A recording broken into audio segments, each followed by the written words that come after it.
Yo, what's going on, guys? I looked out my window today and I saw the sun shining in the sky, which means the world did not end overnight, so I knew there must be another leak about this upcoming Halloween event. And wouldn't you know it, TDS developer RAZUAddicts dropped the newest leak last night at midnight. You can see this on your screen right now, so let's go ahead and jump in to start analyzing it. This time, the text says he's scheming with an image of a boss that doesn't look like any other enemy that I've ever seen. So while I was able to say that the last two leaks were probably reworks of Jax and the Swamp Thing, this could be our first look at a creature that's exclusive to this event. And bro, he looks sick.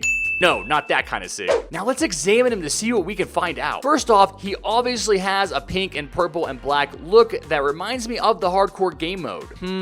I don't think this is based off of any of the current hardcore enemies. I guess you could compare it to the Void Reaver, but come on, that's a stretch considering this is what the Void Reaver looks like. There's really no similarities here besides the colors and both enemies having multiple... Oh, wait. Hold on, I'm starting to kind of freak myself out here because the longer I look at this thing, the more it looks like it could be a Void Reaver remake. So the Void Reaver's already been in the game for over a year now, so it wouldn't be too surprising if the devs remade it. What would be really surprising though would be seeing this beast in an event, because so far it's been trapped in the hardcore mode. Let's go ahead and take a closer look at this creature to see if there are any other similarities between the Void Reaver and this guy. First off, I have to admit, they both have multiple eyes. That's easy to see.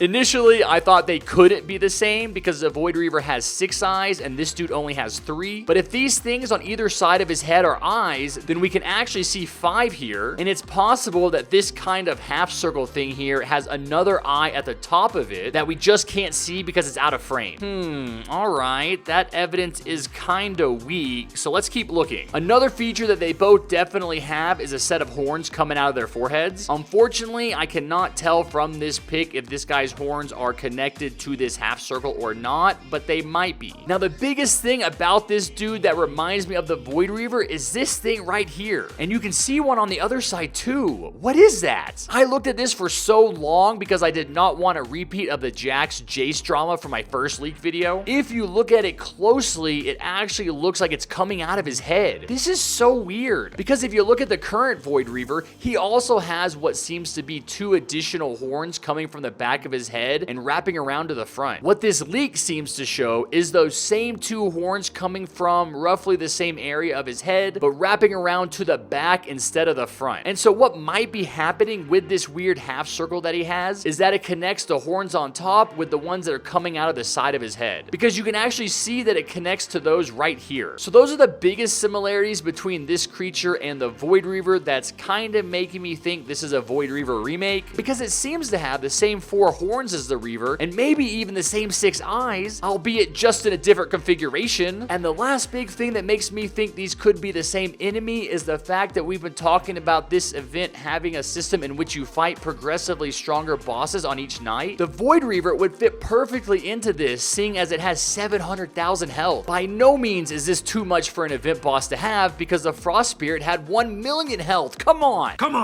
So if the Void Reaver is one of the last bosses, that amount of health fits perfectly with my predictions so far. The structure would be something like Jax is going to have 50,000 health on the first night, the Swamp Thing is going to have 300,000 health on the second night, Void Reaver is going to have 700,000 health on the third night, and the final boss will have something like 1 million health on the 4th night. Oh wait, what's that? I haven't even gone over how this event's only gonna have 4 nights yet? Well, come on then, let's do that. Going back to the Tower Defense Simulator Discord server, Raz always adds a little hint when he releases the newest leak. For this one, he said, Night 3 event boss, who is his leader? The one who has taken over the universe. And then at the bottom, he says, final boss leak will be posted tomorrow. This means that if he plans on leaking the boss from each night of the event, there's only gonna be 4 nights. And something I wanna say real quick is that there's still some confusion in the community about whether or not this event is gonna have a day-night structure instead of waves, because some people were thinking that when Raz said night 1 of ?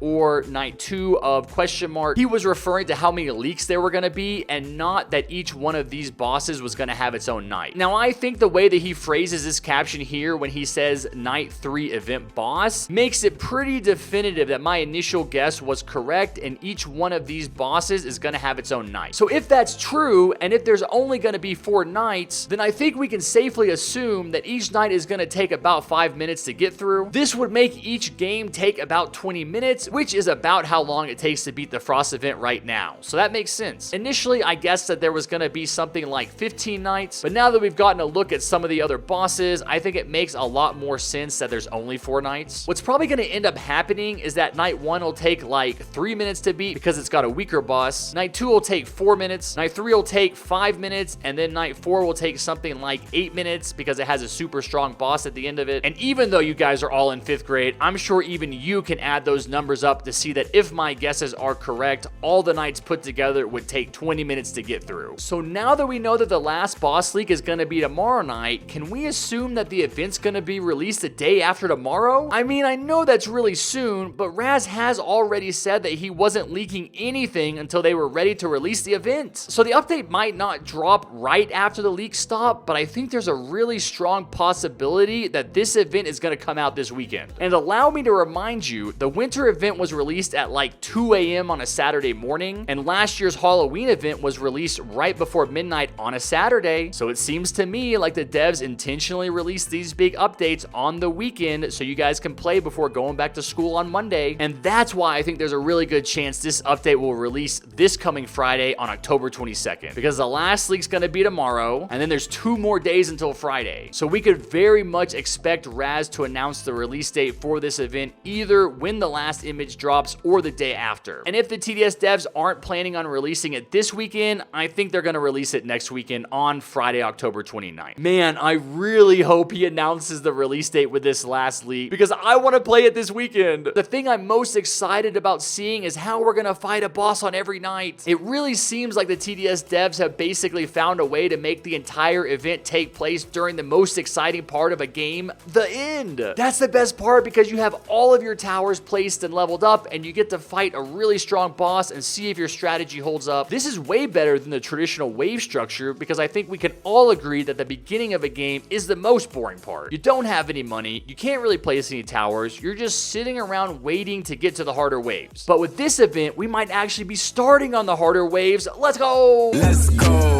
Alright, moving on to the last few things that I want to mention here. Some people have been saying this image here looks a lot like this guy right here. Now, this is the random image that the TDS devs put at the bottom of the dev forum info update from the July 4th update. And I have to admit, they look really similar. They're both black and purple, and they both have 2 sets of horns. To me, this looks like another possible redesign of the Void Reaver, or even possibly a redesign of the Awakened Fallen King. Wait, what's that? What's the Awakened Fallen King? Well, I'm glad you asked that. I just so happen to have a video that shows this awesome looking boss. I'll put the link to that in the description below. Now, I'm not 100% sure about this, but I think the Awakened Fallen King was a special boss that was supposed to be in a special game mode. No one was ever really sure of how you could get to it. I think that originally we were supposed to access the special game mode by using these symbols that were in the original hardcore area, but when the lobby got changed for the Frost event update, that hardcore area went away and it took those symbols with it. So at this point, no one knows if the Awakened Fallen King will ever be added to TDS for us to fight, but I can tell you right now that the speculation in the community is that the last boss in this event could be the Awakened Fallen King, because in Raz's Discord message, he says, who's his leader? The one who has taken over the universe. And while that doesn't sound like just a normal Halloween boss to me, this event might actually be bigger than just Halloween. I mean, he's talking about taking over the whole universe. What does that have to do with Halloween? So it might turn out that this event is some kind of huge culmination of all the battles that we fought in TDS so far, and that's why some of the bosses from older events are coming back, because this final boss is summoning all the strong enemies that we've already fought, and instead of us just having some insignificant mission like saving a town from a pumpkin-headed freak, this time we actually have to save the entire universe. Wow. What do you guys think about that? Let me know down in the comments below if you think I'm right about it. Do you think the final boss is going to be the Awakened Fallen King? And with that, I will see you guys right back here tomorrow night for the final leak. If you enjoyed this video, go ahead and smash that like button with your forehead, hit the subscribe button with your big toe, and turn on notifications however you can so you don't miss any of my amazing upcoming content. And I will see you guys next time. Take care, be safe, and never forget what I always say. Peace.